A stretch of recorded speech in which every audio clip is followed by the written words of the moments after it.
Hello everyone, welcome to Dr. B.R. Ambedkar Open University. I am Dr. K. Anita, Assistant Professor, Department of Journalism, Osmania University. Today's class we are going to discuss about process, role and scope of communication. Communication is very vital for our daily life and communicator plays a very crucial role. Communicator is nothing but a person who speaks. That could be a teacher, writer or a speaker or a leader or a reporter, anybody who is intended to communicate. But before speaking or writing, the message is first thought of. So what you have to do is think of something that you wanted to talk. So good communicator can think clearly, organize things in a very proper way and communicate quickly and express them very effectively. So it is an art that you need to excel. So here the communicator is the encoder and the message is the symbol, and the channel is one of the transmission medium and the receiver is the decoder who gives feedback is the response of the message. And there's something called like noise, which is an interruption that breaks down the communication. Now all these terms might be little new to you. Let us try to decode them in a proper way to understand it in a better way. So when you talk about any communication, as I told you, you have to think of it first in your mind. So whenever you are thinking it in your mind, it is called encoder. So you are trying to encoding the message. Then as a sender you send it, then it is getting message is sent through one particular channel. Then through a channel, once it is received at the receiver ends, you have a decoding concept going on, because that person has to analyze the content that you are giving and then he will respond back to you. So when he is responding back to you, then we talk about feedback. So in this chat, you can also see something called like noise. Noise is something which disturbs the communication. So it's something which is creating a gap between the communicator and the receiver.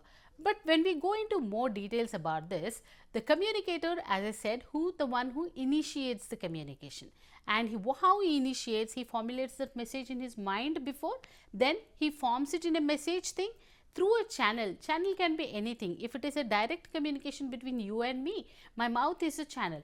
But if you are listening to me through a TV or a radio or a newspaper, it is that particular channel that you are following. And then the receiver is a person who is receiving the message. Once he receives the message, he will decode it, in the sense he is trying to understand what you are trying to tell.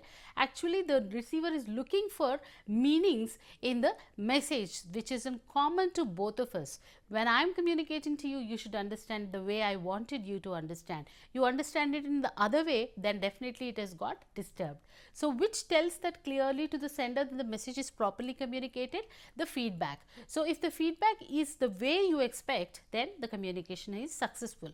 But it is not the way you expected, there is something which went wrong, and that is called noise, which is an interruption that can creep at any point of time and disturb the communication process. So it can make the communication ineffective. So you need to be careful about these things. Of course, we will discuss about them in detail, but when communication occurs, when person A communicates a message which is B through a channel of a C to a person D with an effect of E. Some authors describe this as S to R of the stimulus response process, or the interaction between source and receiver. Thus, a source and receiver sending for two informations that are required to be reference each other. Stimulus is anything that sets our sensory organs into motion and sends message to the mind. So if you are getting influenced with what I am telling or getting in your mind, then that communication is successful. Now there are certain analytical stages that are very important. To be a speaker, you need to be well aware of what you are talking. A communication process begins with somebody saying something and ends with receiver receiving it. But dominating three elements are awareness, action and self-expression. What is an awareness? First stage is, whenever you wanted to talk, you need to make a proper understanding of the concept. You need to have a lot of content in your mind.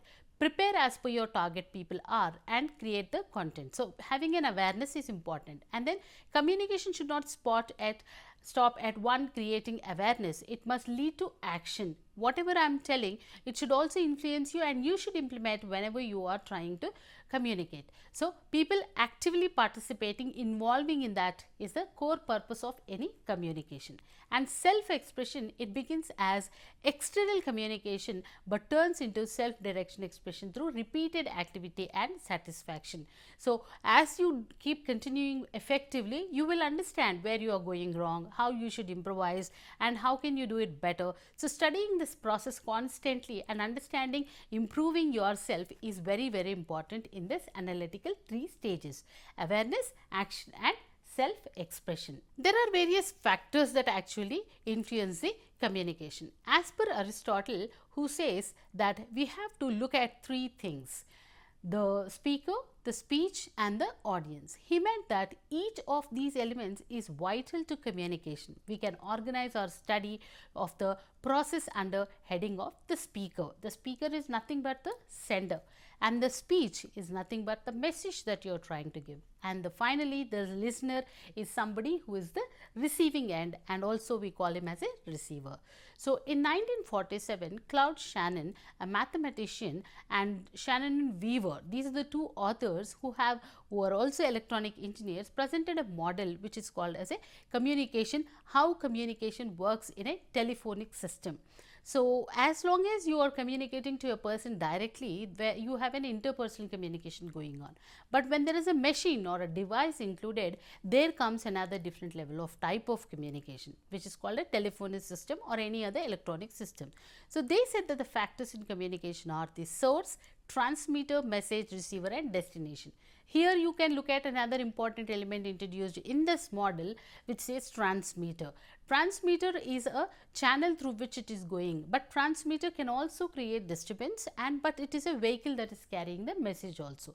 This model is very similar to the earlier one by the Aristotle, where he said speaker, speech and listener, but one element he added here is the transmitter. Although it does not 2 extract functions, which we will look at about it later, but the main factors of any communication are the speaker, speech and the listener.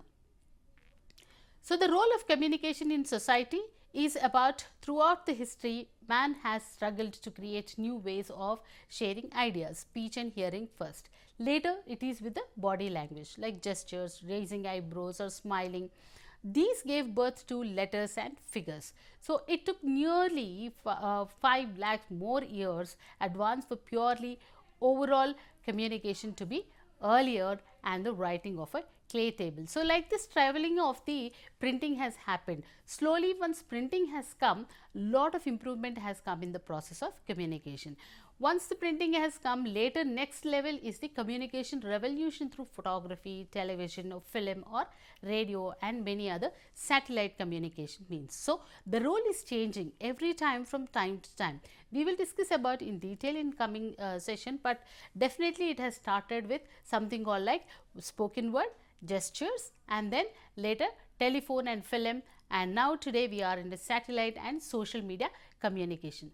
So, there are basically, when you are trying to create a communication, you have to look at 7 C's of communication. What are they? Credibility, content, context, clarity, continuity and consistency, channels and receiver. So, what is credibility? Credibility means the source from where the information is coming. We believe if it is coming from a newspaper, we believe if it is coming from a regular TV channel. But if somebody like whom you know or your neighbor is saying something which is very unusual, then you may not trust them. So, that is called credibility. And the context in which you are trying to talk, very important. If you are talking out of context, people may not like to listen to you. So, you lose your listener there. And content, what kind of words you are using, how you are pronouncing, how are you presenting matters a lot. And clarity, clarity is very important when you have an understanding of your target group. Your target group is always maybe a layman to a expertise. So, you need to understand with their level, try to speak. And continuity and consistency is very, very important. Telling a message at one point of time and leaving it for a long period of time may not give good effect. So, repeated, that is why we see advertisements repeatedly. So, Then comes the channel. Channel is very important. You may get some kind of audiences in newspapers, some kind of audiences in TV, some in social media. So, you need to have a proper understanding who is your target group and what kind of channel is important. And finally, you need to understand your receiver, who is your target group. So, in this way, communication plays an important role in a personal life and a family life, and even of course a cultural life of a person. It is connected to all human activities, and the fundamentals of human need is that essential to share information, express your ideas effectively. In this process, we try to understand what are the different elements that are there here, how the process of communication is happening, what are the important functions like inform, educate and entertain, as well as understand the purpose of communication. So, we just discussed about this process, 3 basic stages, that is awareness and also the action and self-expression, along with 7 C's of communication. Hope you understood this lesson. Thank you so much.